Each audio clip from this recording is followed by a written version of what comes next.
Saga présente 77 assassins d'Henri Duboc, élu par Laurent Jacquet. Remerciements. L'auteur tient à remercier son côlon et sa vessie. Si ces deux organes n'étaient pas tombés malades un hiver, l'auteur n'aurait jamais eu le temps nécessaire ni reçu les médicaments ad hoc pour écrire un livre aussi fou. Prologue. Métro, ciseaux, dodo. 5 heures, décembre 2014, un mardi, quelque part entre Noël et le jour de l'an. Paris, quartier Austerlitz. Marron clair. La couleur terne des impassibles briques de l'Institut médico-judiciaire sur lesquelles vient mourir un froid parisien à estomaquer la banquise. Comme le répétait mon regretté patron, « Des briques rouges, trop suggestif pour notre lieu de travail, Damien. Marron, ça rend nos murs plus humains. » Entre Sirocco et Tramontane, un courant d'air schizophrène ventile la salle d'autopsie, à moitié gelée, à moitié surchauffée par le radiateur d'appoint. Mal réveillé, arrivé avec l'envie d'étrangler la planète, il ne fallait que ça pour me rappeler gentiment ma dernière engueulade avec l'administration. « De quoi vous plaignez-vous, docteur Hatchett ? On va quand même pas vous rénover le chauffage. Soyez logique, avec ce qu'on a mis comme argent dans les chambres froides. » J'aime les choses carrées, claires, sans équivoque. Mon métier, c'est observer, comprendre, conclure, afin de passer à autre chose. Métro, ciseaux, dodo. Surtout dodo. Ah, les morts. Des tortionnaires pires que des patrons de multinationales. Ils ont coché l'option repos éternel, mais font bosser les autres sans relâche en se pointant à pas d'heure. Arrêtons de râler. Mon client ne sera plus jamais pressé, au moins ai-je tout mon temps. Soupir. Avoir, comme maintenant, mes deux mains barbotant dans l'abdomen d'un être humain, c'est une routine. Parfois éprouvante, souvent excito-fatigante, toujours stimulante, mais tranquille. Une insolite quiétude qui a toutefois un prix à régler à la fin de chaque rapport d'autopsie. Comprendre. Alors qu'un courant d'air ne soit pas capable de se mettre d'accord entre chaud ou froid pour des raisons qui dépassent l'entendement, cela m'énerve. Calme-toi, Damien. Concentre-toi, sinon tu n'avanceras pas. Je m'appelle Damien Hatchett. Je suis médecin légiste, écrivain, père de famille. 34 ans, en forme un jour sur deux, crevé le reste du temps, et là, tout de suite, j'ai une sévère envie de catapulter les morceaux du monsieur étalés devant moi dans les glacières et de rentrer ronfler. Sur la forme, la direction me répète allègrement « Vous êtes un inénarrable couillon à jeu de mots, docteur Hatchett !» J'assume. Libre à moi de faire rire, travailler et avancer mon équipe comme je l'entends. Mais, au fond, notre petit milieu des French cadavéristes dit de moi que je serais le plus brillant légiste de ma génération. Pourquoi pas ? C'est ça. Tiens, c'est pourtant tellement merveilleux d'être mauvais, nul, incompétent, un luxe inestimable. Comme ça, quand on te tire de ton pieu à 4 heures du mat avec un macabé obèse, tu peux gribouiller ton rapport en souriant et aller te coucher, tout fier de n'avoir rien compris. Cet été, j'ai été parachuté médecin-chef de l'Institut médico-judiciaire à 34 ans grâce à un tour de passe-passe de notre regretté patron. Le maître s'est essayé à la mode du producteur au consommateur, un circuit court qui l'a conduit directement dans ses chers frigos. Bref, bardé de diplômes, le fils spirituel ingénu de l'équipe qui devait gentiment prendre cette fonction dans 10 ans est maintenant responsable du moindre merdier qui arrivera en ces lieux. Et depuis une demi-heure que je patauge dans la graisse de ce corps monstrueux, je sens, je sais, je comprends, je vois, je devine qu'il y a du bizarre. Ce sont autant mes tripes que celles du monsieur déroulé sur la table qui me le disent. Et en tant que grand chef, le bizarre, c'est pour moi. Même quand ce n'est pas moi le troufion de garde cette nuit. Damien, vous êtes jeune, vous pensez que tout est rationnel, explicable, logique, mais sachez-le, un jour vous rencontrerez quelque chose que vous n'expliquerez absolument pas. J'ai vu peu de ces cas dans ma carrière, mais j'en ai vu, et toute ma vie je les aurai en tête. Ces mots ne me reviennent pas maintenant par hasard, à moins de trouver pourquoi.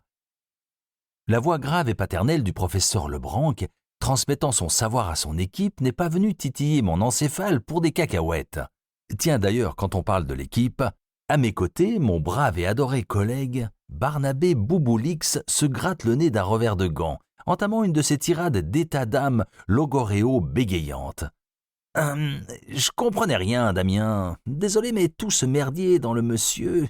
Suis désolé, de t'avoir appelé, mais c'est pas net, t'es d'accord? Je m'excuse.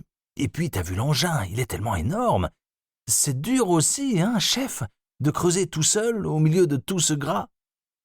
Avec les années, mon cerveau a appris à isoler les mots importants de tout ce qui sort de cette corne d'abondance verbale qu'est ce cher Barnabé. Le cérémonial est le même. Écouter, hocher la tête, vérifier ce qu'il a fait, pour en conclure à chaque fois qu'il a bien travaillé et qu'il devrait enfin avoir confiance en lui. Je ne compte plus les soirs où j'ai dû venir à sa rescousse alors qu'en fait, tout roulait. Mais là, c'est différent. Totalement différent. Il a eu raison de m'appeler. Oui, il y a du bizarre dans ce cadavre. Plein le ventre, à vrai dire. Mais ce qui va submerger mon cortex et confirmer l'intuition grandissante que quelque chose de terrible se prépare, ce sont bien ces mots. Bah oui, Damien, ce monsieur-là, Yvon Kervaillant, c'est un VIP. Une very imposante personne? Ah, arrête, Damien, c'est le maire de Fougères, un patelin en Bretagne. Il était à un congrès, une espèce de réunion des maires de son parti dans un hôtel porte-maillot. C'est pas par là-bas, d'ailleurs, que tes parents ont une maison de campagne? Fougères. Je fixe le visage de ce mort. Ma vue se brouille. Tenir le bistouri, trembler, le poser sur un plateau pour qu'il ne blesse personne, souffler, puis lentement me laisser envahir par le très lointain, très précis et très personnel souvenir de Monsieur le maire de Fougères. Chapitre 0. La fête de la tarte aux pneus. 14 ans en arrière, 2 février 1999 à Fougères. Festival du livre, stand 42. 2 MST en face de moi. Mocassin serre-tête. C'est un traquenard. À Versailles, là où j'ai grandi, ajoutez un polo Lacoste et un bermuda bleu et vous avez l'uniforme complet. Sauf que par chez moi, la moyenne d'âge des MST, c'est 25 ans, pas 70. 2 MST en face de moi, sexe féminin, sorti de messe et catalogue la redoute de la tête aux pieds, parti pour me massacrer sans vergogne ni relâche. Non, mais ça n'a pas l'air bien, votre livre. Eh ben, change, mamie, va voir à côté. 10e missile, je ne compte plus. La copine prend le relais. Ah oui, et puis Internet, vous savez, quel gâchis. Mais les jeunes qui passent leur temps là-dessus, non mais, on comprend rien de toute façon, ça sert à quoi? Mais les jeunes t'emmerdent, mamie, et tu le sais. Mais ne t'inquiète pas, tu le leur rends bien en venant m'emmerder, moi. J'ai 22 ans aujourd'hui, c'est mon anniversaire, et je me demande encore pourquoi je suis venu me punir à la fête de la tarte aux pneus de Fougères-les-Bains, à me surgeler les arpions sur un stand minable d'une salle municipale où le dernier gars à s'être marié, c'était Vercingétorix. Souffrance. J'ai beau adorer Fougères, 20 minutes de ce bombardement salivaire éructatoire de mamie bien pensante, c'est dur. Je devrais plutôt leur parler recyclage, gériatrie et farine animale qu'essayer de défendre mon bouquin. Allez, je rame. Sourire. Convaincant en plus. Je dirais plutôt que c'est décalé. Certes, ça parle d'Internet, mais le livre met en avant tout ce qu'on doit essayer de garder de spirituel, enfin, de bon chez l'homme, sans tomber dans un monde ultra-numérique, quoi. Internet doit devenir un outil, pas un mode de vie, sinon il peut en devenir inhumain, voire criminel, pourquoi pas. Silence. Mouvement d'yeux à travers les lunettes. Une main négligente approche, molle et ridée, atterrissant sur un de mes bouquins. Un de mes foutus précieux exemplaires, imprimé à compte d'auteur sur mes maigres deniers d'étudiant. Les doigts blanchâtres, aussi osseux que vieillis, malmènent la couverture, y étalant leur mépris tels des limaces libidino-sadiques. Et voilà qu'elle me toise d'un air de dire « Les doigts, c'est juste pour salir, jamais je n'irai mettre mes yeux là-dedans. » Bon, ça suffit maintenant. Éjection. Je vous en dédicace un exemplaire? Ben, pourquoi hésites-tu, mamie? Tu t'es repu de méchanceté jusqu'à plus soif sur mon dos, alors laisse-moi maintenant. Ben, oui. Boum, si je m'attendais à ça. C'est la copine qui a répondu. D'ailleurs, elle n'ose plus regarder sa comparse en face. Moi, je lâche un sourire plus large que haut. Je n'en reviens pas. hop, mon stylo, un bouquin, l'ouvrir en grand, plier et craquer la couverture de carton pour la mettre à plat et me voilà prêt pour une bafouille. Je l'ai, je ne la lâche plus. Bien, allons-y alors. Alors, comment vous appelez-vous ? En fait, ce n'est pas pour moi. Je me disais bien, c'était trop beau. Alors je le dédicace à qui ? Votre fils ? Votre mari peut-être ? Non, non, non, mettez-le à Monsieur le maire. Ça y est, elle regarde enfin sa copine, dédaigneusement, méchamment, gratuitement, sournoisement.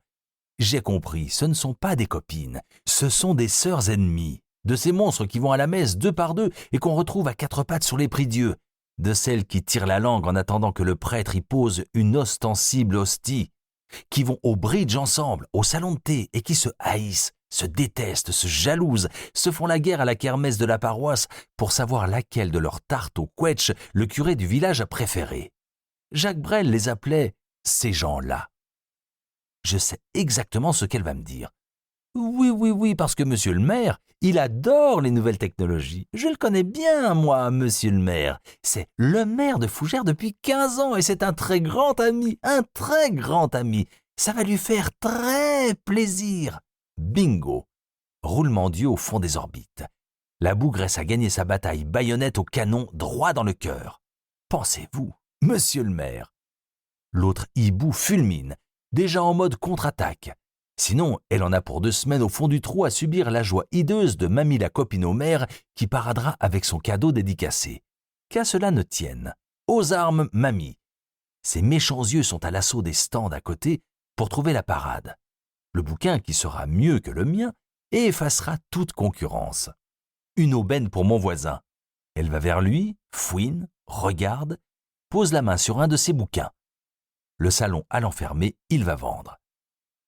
Terminer ma dédicace à l'arrache. Me suis retenu d'écrire « Allez vous faire foutre, cher monsieur le maire », le pauvre élu n'étant pas responsable des pseudo-cadeaux intéressés de ses administrés. Mais qu'est-ce que j'aurais aimé écrire ça juste pour voir la tête de la vieille.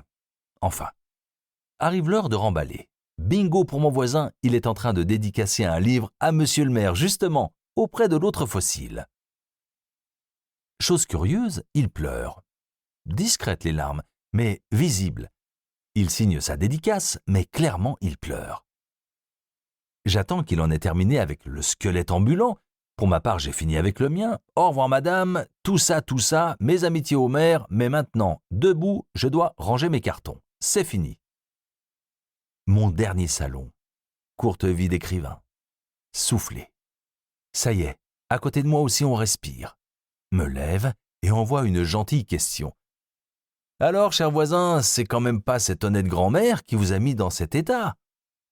Pas du tout. C'est vous. Pardon? Qu'est-ce qu'il me veut, mon voisin de galère? Il est plutôt sympathique.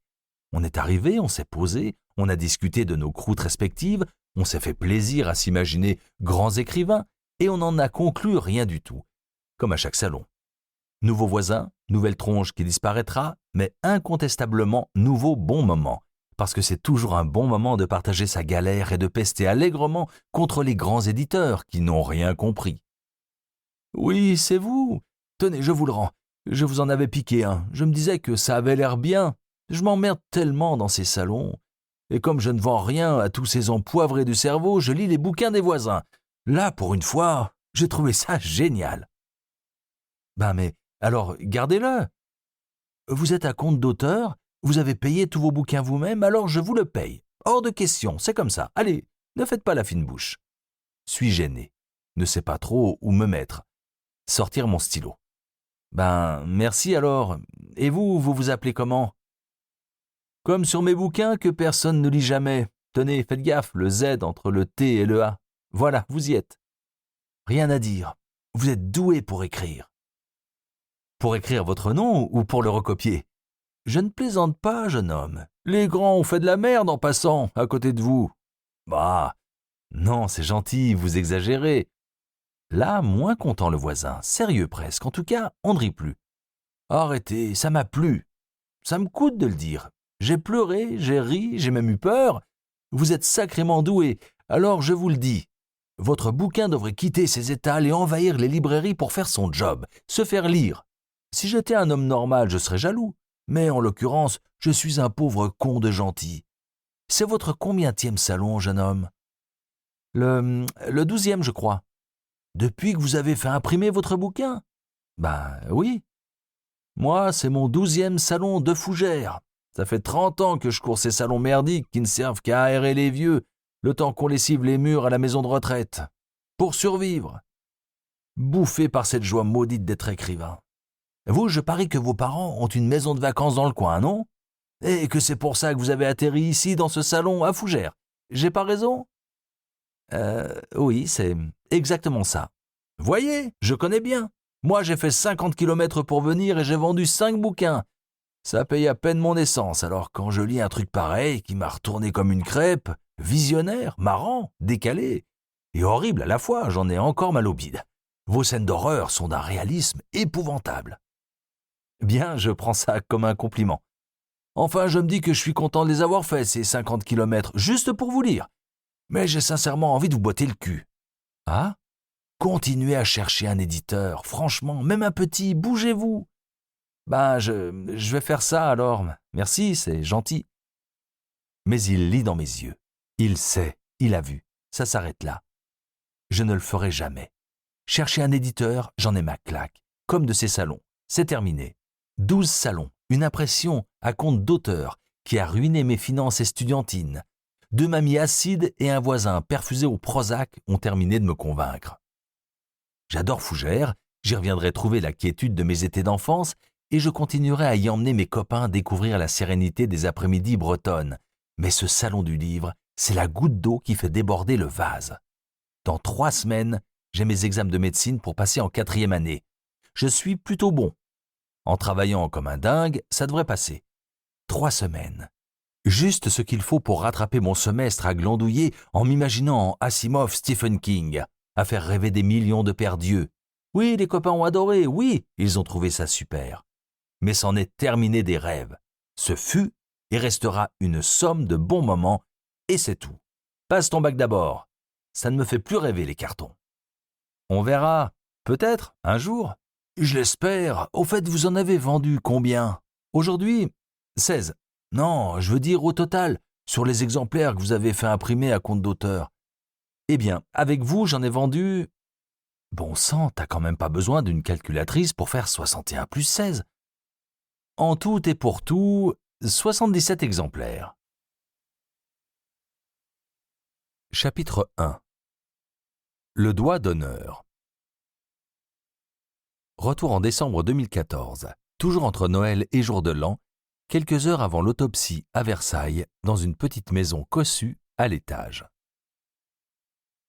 Hachette, c'est un pseudonyme ou c'est votre vrai nom? Non, c'est mon véritable nom, on dit Hatchett, à cause de mon grand-père, un Irlandais rougeau et bienveillant. On a calculé qu'au long de sa vie, il avait bu 55 000 litres de vin. Ça conserve. Éclat de rire dans le public. Ma femme rigole à côté de moi. J'ai même droit à une petite caresse dans le cou. Ah, et donc, ce n'était pas un peu prémonitoire de publier votre livre chez un éditeur qui fait partie du légendaire groupe qui porte le même nom? Je ne sais pas. Au contraire, les maisons d'édition détestent les fautes d'orthographe. Avouez que celle-là est plutôt énorme. Nouveaux éclats de rire. Mouvement de genoux dans le lit. Mauvaise idée. Ah, t'as fait tomber l'iPad, Damien. Merde, j'entends plus. J'espère qu'il n'est pas cassé. Excuse-moi, ma chérie. Attends. Levé d'un coup, atterrissage sur le parquet. Ouf, la machine de Steve Jobs est en un seul morceau. Pardon, Steve, je le ferai plus. Qu'est-ce que j'aurais aimé t'avoir sur ma table d'autopsie, Steve? Quel honneur! Hé, tu te réveilles ou quoi? Allez, mets en pause et rentre dans le lit. Je veux pas rater ça. Allez! Ma femme est merveilleuse, presque autant que notre iPad. Elle est pleine d'applications et il suffit de l'effleurer des doigts pour qu'elle fasse comme Ben le chien. Drôle, ironique, belle, tout le monde l'aime et surtout moi. Allez! Hop, remontée dans le lit, elle glousse, rigole et voilà qu'elle m'arrache l'iPad. Ah non, c'est à moi, rends-moi Steve! Tiens, prends ça! Non, pas les guilis! J'abdique. Je lui passe Steve. Quand elle sort les chatouilles, on ne rit plus, c'est sérieux. Steve et son écran tactile continuent de vomir commentaires et éclats de rire sans s'arrêter. Elle rumine. « Ah, on a tout raté là, faut revenir en arrière maintenant. » « Mais on s'en fout, c'est du replay. » « Bah, c'est super, comme ça je vais pouvoir regarder l'interview de mon mari à la télé toute la nuit et demain, je vais montrer ta tête à tout le monde au boulot. » « Mais non, arrête, c'est un truc de foire. » Tip, tip, tap sur l'iPad. Interminable bug où il charge. Retour de ma tête enfarinée sur le plateau télé de la Big Bibliothèque. J'ai la nausée, tellement je me déteste à l'écran. L'air d'un con pédant, enfin. Ce présentateur-là, il est sympa. Comparé aux autres plateaux que j'ai faits, lui, il lit les bouquins. Un authentique passionné, loin des avis bricolés, prémâchés, pondus en diagonale. La plume, il s'en sert pour partager, voyager, vibrer. Contrairement à certains qui se servent de la plume des autres pour parader à l'audimat. Et donc, comment vous vient l'inspiration? Comment vous viennent toutes ces histoires? Honnêtement, bien entendu. Vers 19h, sur l'autoroute A13, dans les bouchons, nouveaux éclats de rire. Vous nous mettez en appétit, là! Me tortille sur ma chaise, rougie. Bon, je vous explique. Nuit et jour, elles arrivent par paquets de 10 sur ma table d'autopsie, les histoires. Des charters d'histoires pas possibles. En tant que médecin légiste, je bosse à l'Institut médico-judiciaire de Paris. Ce ne sont pas les clients qui manquent et, contrairement à mes collègues qui travaillent avec du chaud, les miens ne sont pas pressés. Et donc, vous emmenez vos devoirs à la maison? Ambiance dans le public, ça rigole bien sur le plateau. Qu'est-ce que c'était sympa, bon sang. Qu'est-ce que c'était chouette, cette interview. Non mais, avouez que... Enfin, vous ne trouvez pas que c'est une situation ubuesque d'avoir le nez collé au derrière d'une voiture? Vous arrivez à vous concentrer sur XPZDD92, vous? Eh bien, à ce moment-là, à 19h sur l'autoroute A13, c'est le mésencéphale qui conduit et il faut occuper le cerveau. Vous parlez bien du vôtre, on est d'accord.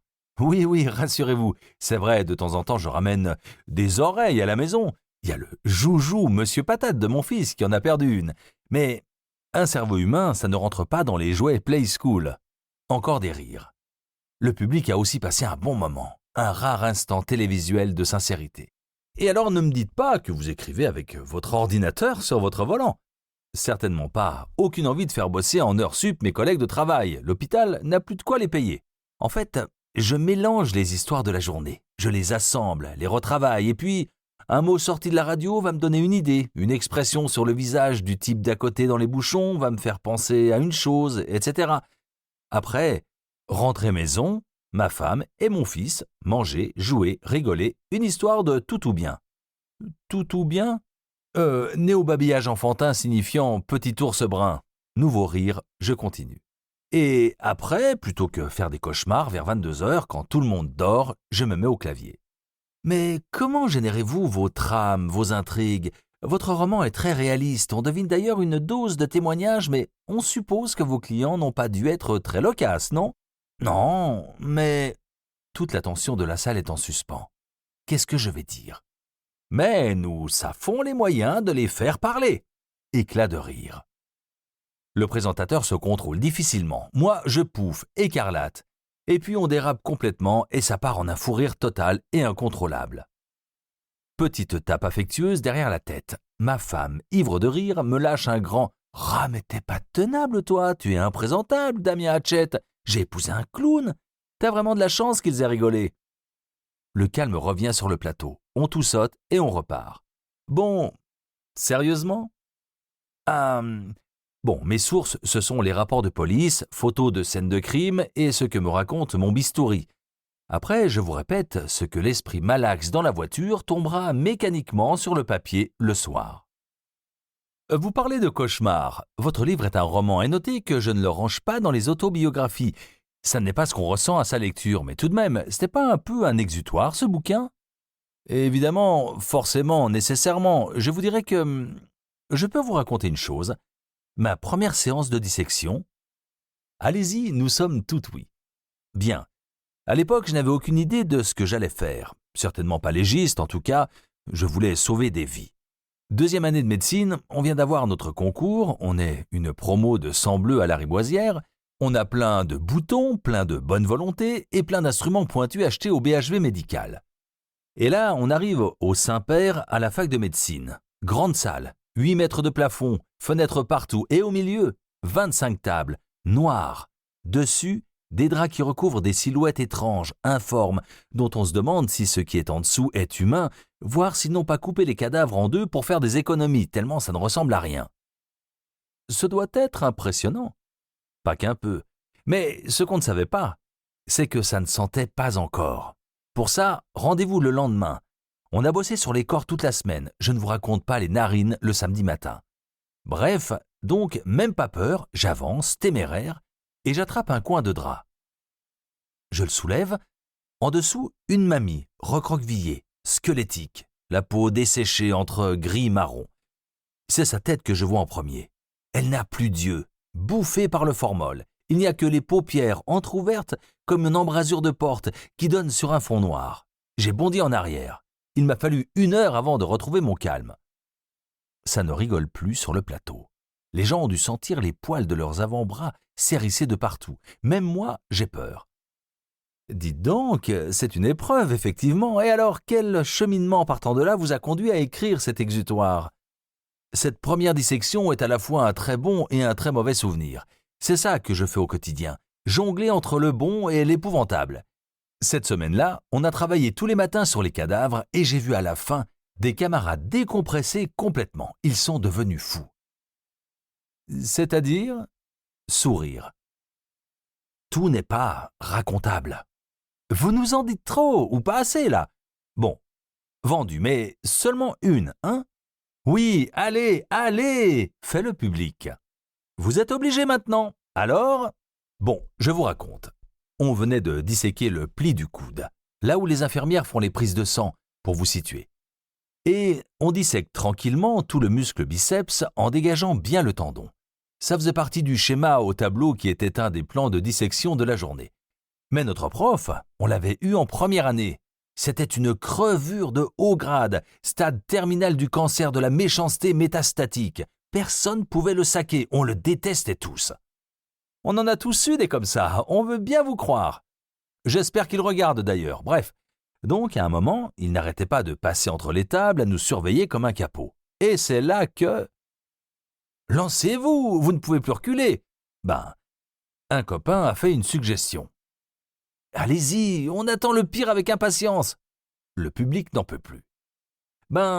Sur la main du cadavre, on a tendu le majeur, droit, et fermé les autres doigts. Et après, à chaque fois qu'il passait, une fois qu'il avait le dos tourné, on tirait comme des malades sur le tendon du biceps. Et alors le mort levait le bras, évidemment, et faisait un magnifique doigt d'honneur au prof. Public à terre. Présentateur rouge vif, mort de rire sans le montrer, désespéré et désarçonné par mes scandaleuses potacheries estudiantines post-mortem. Il lutte un moment, se ventile la figure de ses fiches en Bristol, puis tout saute et se reprend. Là, ma femme me tape. C'est parti pour une bataille de polochons entre 2 éclats de rire. Elle est autant ravie que furieuse. « Mais t'es pas possible, Damien, t'es maboule, t'es complètement taré !»« Allez, quoi, ils en demandaient, j'allais quand même pas m'arrêter, non ?»« Non, mais tu vas passer pour quoi ?»« Pour un cynique honnête qui raconte son travail et qui de temps en temps rigole. Il y en aura des choqués et l'autre moitié comprendra, allez, et puis ça va faire vendre le bouquin. » Tu parles ? C'est passé à 21h30 et regarde, tes conneries ont déjà été vues plus de 350 fois sur YouTube. Tant mieux, allez, souris. Regarde la suite, je vais être presque sérieux là. Retour sur Steve. Steve est sur mes genoux maintenant et ça s'est calmé dans Steve. On ne rigole plus à tout va comme tout à l'heure. Bon, écoutez, en tout cas, j'ai apprécié dans votre livre ce ton décalé, amusant. Ça fait passer les horreurs de votre métier. En tout cas, pour un premier roman, c'est très bon, instructif et rythmé. Je le recommande pour un bon moment de lecture et il va faire un carton. Réflexion faite, ce n'est pas mon premier roman. Ah tiens, autre éditeur ? Une œuvre de jeunesse peut-être ? Vous y êtes. J'étais étudiant justement. Je suis allé au bout, mais aucun éditeur n'en a voulu. Et comment s'appelait-il ? Octet Noir. Ça parlait des déboires des hommes avec leur nouveau joujou, l'Internet. J'imaginais le futur, quand vous arrivez à la mairie pour enregistrer votre nouveau-né et qu'on vous demande de lui choisir une adresse e-mail plutôt qu'un nom et un prénom. J'avais eu une telle honte après mon refus par 2 grands éditeurs que je n'avais pas osé soumettre à d'autres. Et alors, toujours dans les tiroirs? Non, publié à compte d'auteur. Il a fait rêver 2 ou 3 personnes, mais en refermant cet épisode, j'ai toujours secrètement rêvé revenir à l'écriture, plus tard, un jour. Vous avez bien fait. Eh bien, merci à vous, Damien Hachette, pour ce très bon moment avec vous, où vous nous avez parlé de votre roman intitulé « Coroner en 10 sections ». 10 chapitres qui partent dans tous les sens et se rejoignent en un final grandiose. Déjà un succès à lire, donc. Mesdames et messieurs, maintenant notre invité va quitter le plateau de la Bibliothèque et nous allons recevoir Monsieur Herculades Espoir pour son livre « Ma vie est une petite enclume en plastique ». Autobiographie qui... Gros plan. La couverture de mon roman. Des traînées ensanglantées rouge vif sur fond noir, titre en jaune fluo, merci l'éditeur, et puis rideau. Ma femme est tout sourire. Gros et tendre câlin. De ceux qui vous font vous sentir aussi rassuré que vivant et plus fort. Je fixe le plafond. Elle sait ce que ça veut dire. Allez, file, tu en meurs d'envie. Je peux? Mais oui. Je suis désolé ma chérie, mais c'est le seul moment que j'ai pour écrire. Je peux pas me reposer sur mes lauriers, j'ai pas envie de devenir... Arrête!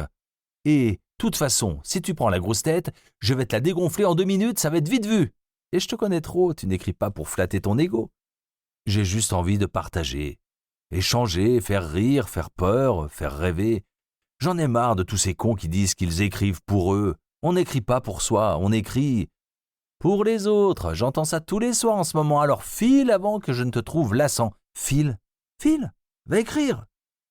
Merci ma chérie, bisous, à demain. Je me penche. Elle m'attrape le cou, petit baiser rapide. C'était très bien ce soir ton interview. Bravo, allez, au boulot maintenant. Je me lève. Craquement de parquet froid. J'ouvre l'armoire. Je lutte vainement contre son grincement à la Hitchcock, attrape une grosse paire de chaussettes de ski et cale mon vieux Steve Book adoré sous le bras. Je referme la porte sans faire trop de bruit. Je l'adore, mon Steve Book Pro.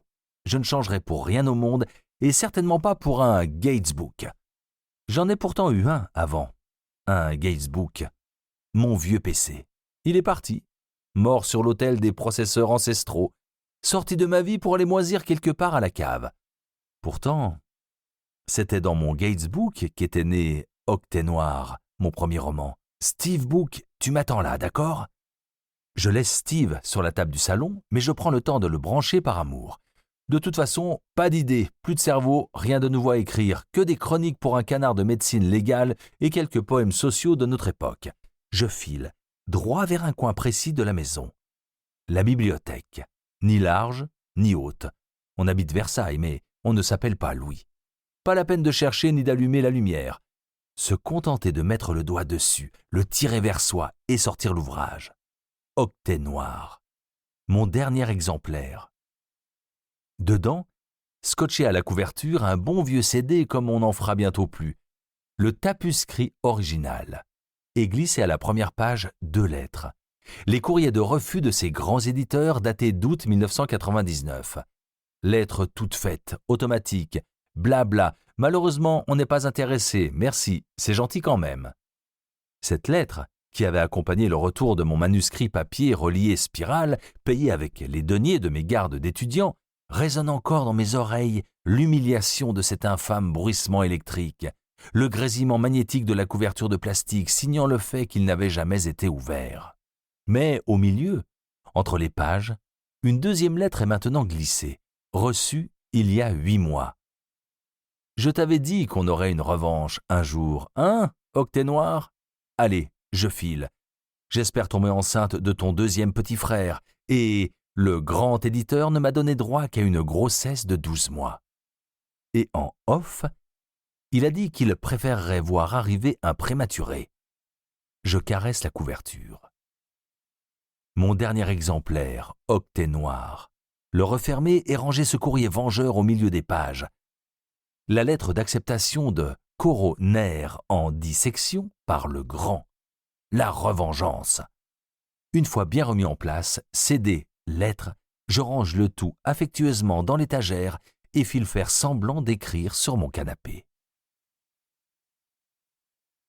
Chapitre 2. Les doigts fluo.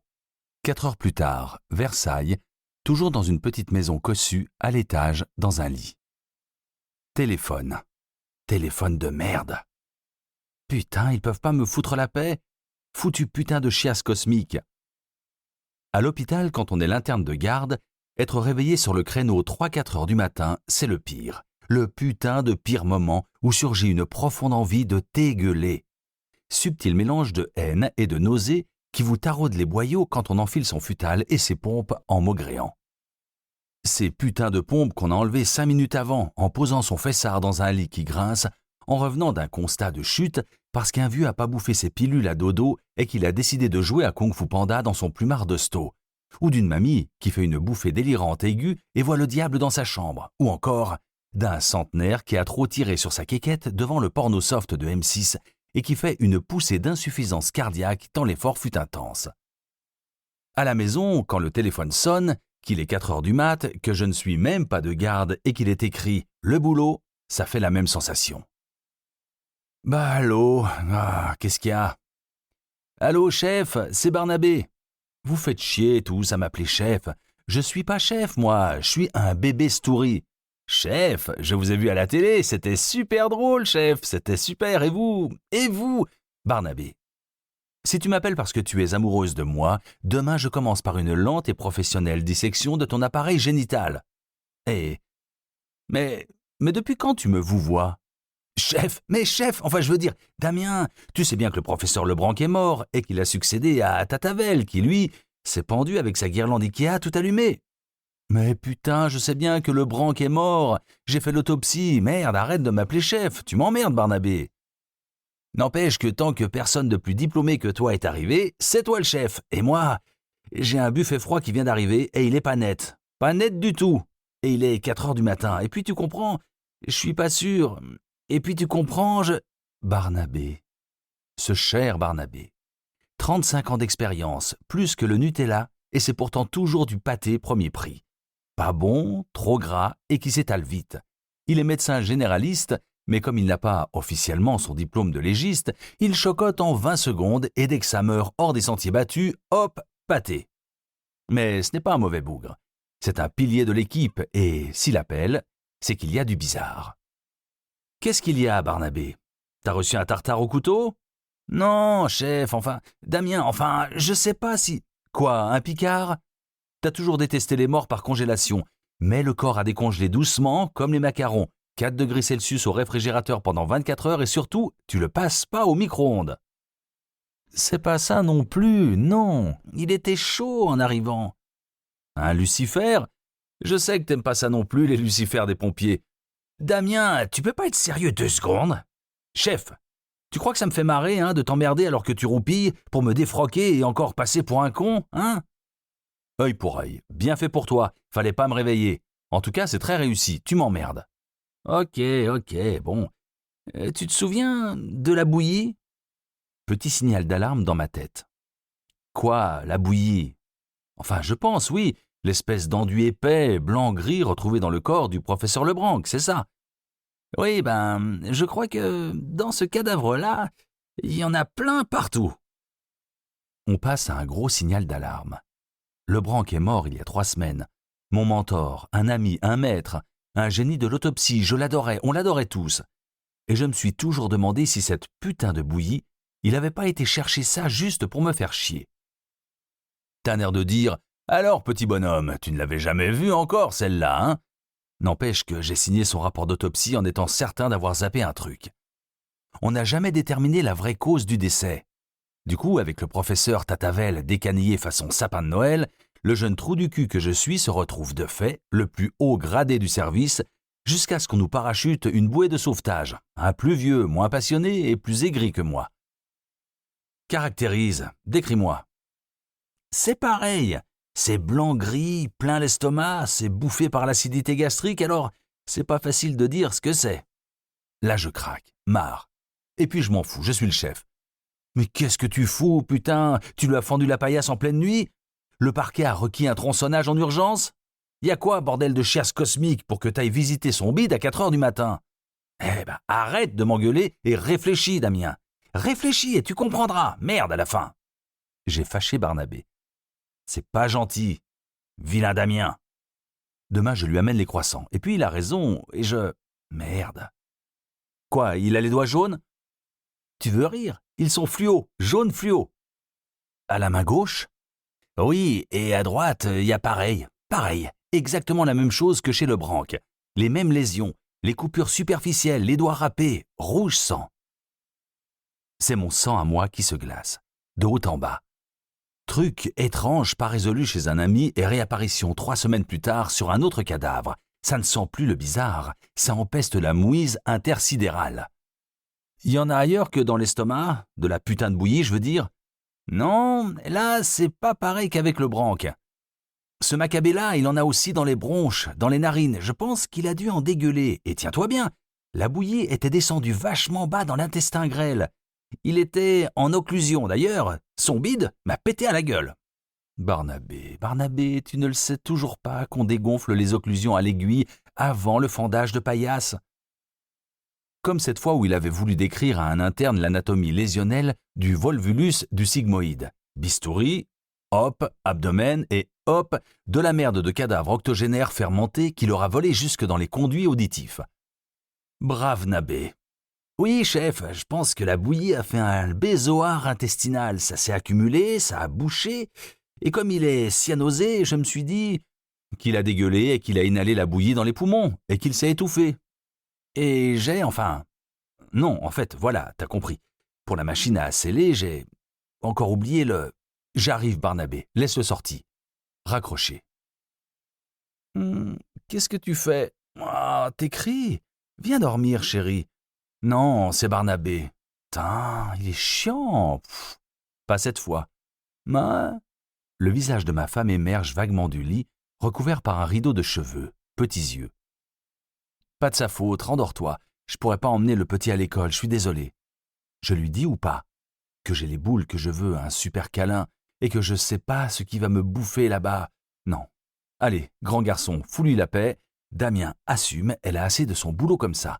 Tout va bien, mais je rentrerai tard. Chapitre 3. L'IMJ.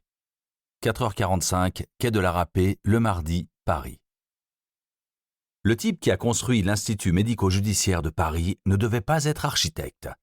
Je pense que le bonhomme devait écrire des polars fantastiques. Chaque fois que je débarque ici en pleine nuit, c'est ce que je me dis. Grand, froid, glauque, briques marron, flopées de fenêtres solennelles, grilles métalliques en fer forgé à l'ancienne, terminées par des flèches pointues et rouillées, et dans un quartier parfait pour le décor d'ambiance. À 2 pas de la Seine, ça c'est pour les noyés. À côté d'un gros pont bleu métallique sur lequel grince le métro, ça c'est pour les écrabouillés sur rails et autres sauteurs suicidaires sans parachute. Et sous le pont, plein de SDF lugubres et sales qui s'avinent cochonnément. Ça, le SDF, c'est le fonds de commerce. Faut pas toucher au SDF. Il y en a 10 par jour qui débarquent. Sans eux, on serait au chômage. Il faut savoir soigner ses clients réguliers. Je me retiens de leur faire coucou en passant la grille en disant à bientôt. Garer voiture de traviole, sortir, frotter menottes. Barnabé me cueille dans le couloir. On marche vite, pas le temps de poser ni mon cul ni ma gabardine. Salut chef! Salut Barnabite! Il n'est vraiment pas dans son assiette, Barnabite. D'habitude, je me fais engueuler. Là, j'ai des fleurs. Merci d'être venu si vite, chef, c'est sympa. Faudra que je m'y fasse à ce putain de titre de chef. T'es un petit con, Damien, un petit couillon génial. Tout le monde t'aime ici, tout le monde te respecte, y compris les anciens. Alors, si t'arrêtes de faire le gamin pourri gâté, tu pourras peut-être vraiment devenir le chef. Arrête, Barnabé, je ne suis qu'un minuscule petit trou du cul, perdu dans le grand univers des Anus Maximus. Et dans quelques jours, ils vont parachuter un grand trou du cul qui sera établi ici en roi souverain. C'est toujours comme ça. On rentre dans la salle d'autopsie. Ça sent bon, à 5h du mat. Comme un parfum de rosée matinale, de la sérosité lymphatique de cadavres teintés de fraîcheur chlorée. Des cuisses de poulet cru plongées dans une piscine municipale. Eau de javel de Paco Macab. Bref, ça sent la mort fraîche.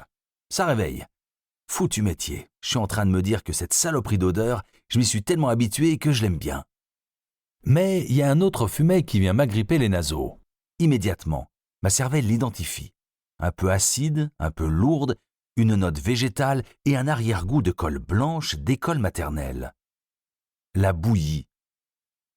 L'odeur de cette putain de bouillie dégage l'amertume des mystères non résolus. L'amertume de la mort de Lebranc. J'ai mal aux tripes, à l'âme et au cœur. Arrête de pleurer, fais au moins semblant d'être le chef, l'équipe en a besoin. Lebranc me manque terriblement. Pense pas à lui, sinon tu vas chialer. Pas difficile de penser à autre chose. Barnab Braille est intarissable, il est logoréique. Chez lui, ça veut dire inquiet. Non, mais si, d'abord, pourquoi pas après tout, hein? Et puis nous, on préférait que ce soit toi qui sois nommé à la tête de l'IMJ. Nous, on sait que tu es de la maison, on sait comment tu travailles, on t'a vu grandir, on t'a vu passer de... Arrête, moi aussi je t'aime fort, tu le sais bien. Bon, et si on s'attaquait à la bouillie? D'accord, habille-toi, chef, je vais te montrer les scellés. J'enfile une casaque et attrape bistouri et écarteur. Barnabé Bouboulix a bien fait son travail, comme d'habitude. Les nécropsies de Barnabé, ce sont des incisions invariablement précises, desquelles découle une grande facilité à écarter les tissus. Pourquoi Barnabé n'a-t-il toujours pas confiance en lui? C'est un artiste incompris. Après le scalp, avec lui, la découpe de la boîte crânienne est toujours impeccable, et suturer derrière est un jeu d'enfant. Pas un cheveu qui dépasse, pas un trou dans le cuir chevelu, et jamais un visage recousu de traviole. Quand on rend le mort aux familles, le made in Barnabé, c'est du cousu humain. Saint-Laurent, priez pour nous. Ces découpes sont impeccables. Incision en Y sur le thorax et l'abdomen. Plus un viscère en place. La tronche du mort est toute retournée. Le cerveau n'est plus dedans. Ça veut dire qu'il a fini toutes les pesées. En tout cas, c'est du propre. Devant un corps aussi monstrueux, l'autopsie est nécessairement difficile. Délicate, car nous avons là un cadavre de vieillard obèse. Il a tellement de tissu jaune sirupeux sous la peau du bide que son ventre ouvert ressemble à une omelette béante dans laquelle on aurait creusé une caverne. Tu as les photos? Avant les peser, je veux dire. Il attrape la télécommande. On se tourne sur l'écran mural géant. Le bougre a déjà chargé toutes les photos dans l'ordi. Il ouvre le fichier intitulé « Décembre 2014, bébé Kervaillant ». Mois, année, puis bébé pour Barnabé Bouboulix, suivi de Kervaillant, le nom du Maccabée. Je connais ce nom. Je ne sais pas pourquoi, mais je connais ce putain de nom. Ça me dit quelque chose. Kervaillant, c'est une blague? Non, il est breton. À Kervaillant, rien d'impossible. Bon, si je veux venir à bout de cette autopsie, il lui faut un surnom, sinon je ne vais pas arrêter les jeux de mots lourdingues. Alors son petit nom, ça sera Kercadavre. Le niveau baisse, Damien. M'attendais à Carbone 14 ou Kertombal. J'ai perdu, tiens, regarde là, chef. Gros plan sur l'estomac ouvert, avec de la bouillie blanche partout. Exactement la même que dans le corps de Lebranc. Sur une table d'aluminium, j'attrape un des scellés. Un pot de verre transparent qui contient un échantillon de cette saloperie de bouillie collante qui ne veut pas tourner alors que je l'agite comme un dingue. Tu en as de la fraîche, de la pas encore scellée? Pioche dans le corps, il en reste un peu, et regarde dans les organes d'ailleurs. Putain, mais c'est quoi ce foie? Il ne devait pas boire que du petit lait. Ben quoi, il est breton, non? Cliché, Barnabé, cliché. Il a été démontré par une étude épidémiologique rigoureuse et poussée que les vrais pochetrons ont leur écosystème dans le sud de la France. L'alcoolo pur jus, qui picole à en uriner du muscadet, c'est pas l'ouest, c'est le sud, d'accord? Je te signale qu'en Bretagne, il y a aussi l'hémochromatose génétique et que c'est le diagnostic différentiel. Mais bon, son foie n'est pas grisâtre, donc a priori, ça sent la bonne vieille cirrhose au cubiténaire. Tu as biopsié? Il me regarde d'un air de dire que je le prends pour un con. Évidemment qu'il a biopsié. Examen rapide des foies, reins, poumons, pancréas, intestin grêle et côlon. De la bouillie plein la trachée, plein le grêle, plein l'estomac, mais rien dans le côlon ni dans le reste. Je les regarde un à un et scrute tous les relevés et photos faits par Barnabien. Après, je vais vers le corps. À l'évidence, les narines et les sinus débordent de bouillie. Ensuite, je fais comme à mon habitude, silence. 1 heure de tête-à-tête avec le cadavre, à tout regarder, disséquer, peser, inspirer et parfois même presque goûter. Tu as les photos quand ils l'ont ramassé? Ouais, pas grand-chose. Une chambre d'hôtel de luxe près de la Porte-Maillot. Il était à un congrès. Il a sonné une prostituée et... À 85 balais, à vue de nez, c'est au moins ce qu'il a. Il n'y a pas d'âge et tu le sais comme moi. Et donc? En l'occurrence, tu as raison. D'après ce que la fille a raconté, C'était plus conversation que pénétration. Bref, elle sonne, il n'ouvre pas. Comme ça fait 4 jours qu'elle touchait sa prime sans avoir à faire de sport, elle va à la réception. Il ne répond pas au téléphone. Elle fait ouvrir la chambre et boum, on le retrouve, raide comme la justice, assis dans un fauteuil. Je regarde les photos de l'homme dans son fauteuil club. Il est tellement énorme qu'il est engoncé dedans. La tête vers le plafond, les yeux révulsés en arrière, les 2 bras posés sur ses gargantuesques cuisses. Partout autour, de la bouillie blanche sur son visage, sa chemise et ses cuisses. Du vrai travail d'archéologue. Je parie qu'ils ont dû péter le fauteuil pour extraire le fossile. Exact, rigidité cadavérique. Il était complètement castré dedans. Ce brave homme pèse au bas mot 173 kilos. Une hypothèse? Vas-y. Il n'a pas fait son andropause. Ça fait 4 jours qu'il essaie désespérément de se vider les testicouilles et boum, le trop-plein est sorti. Les couilles ont explosé et ça a mis de la bouillie blanche partout. Arrête un peu. Juste une manière de dire qu'il n'y a rien à ajouter. Tu as raison, il s'est oclu, il a dégueulé, il a inhalé, il est mouru. Pourquoi est-ce que le parquet nous emmerde à 4 heures du matin? Et pourquoi est-ce qu'il fallait que je vienne? Au début, ça avait l'air net. Il a failli passer par la case autopsie. Kervaillant, je connais ce nom, comme si ça venait de loin, de longtemps. Et alors, pourquoi il a fallu que Monsieur Kercadavre se perde par chez nous? Parce que c'est une grosse légume, un big moustache, un masterchef, un monstrositoire. Ok, ça va, j'ai compris. Un industriel, un énarque, un politique ou un people. Tellement habitués à se taillader les uns les autres que lorsque l'horreur est venue, ils veulent qu'on fasse pareil avec leurs boyaux. Bon, passe-moi un pot. Je vais ramasser tout ce qui reste de bouillie et je veux revoir ça au microscope. Je connais ce nom, Kervaillant.